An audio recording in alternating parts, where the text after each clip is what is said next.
ফাঁসি চাই, ফাঁসি ফাঁসি ফাঁসি চাই আমার সোনার বাংলায়। কখনো দেখিনি টঙ্গীর মাটিতে ধর্ষণের মতো কোনো কর্মকাণ্ড বিগত দিন হয়েছে।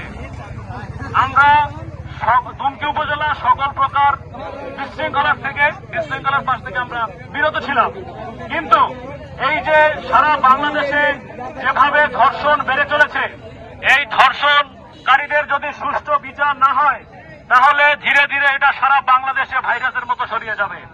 সুতরাং সারা বাংলাদেশে যারা এই ধর্ষণ করেছে এবং সকল ধর্ষকদের দৃষ্টান্তমূলক শাস্তি এবং ফাঁসির দাবি জানাচ্ছি আমরা। তাদেরকে যদি ফাঁসি দেওয়া না হয় তাহলে এটা দিনে দিনে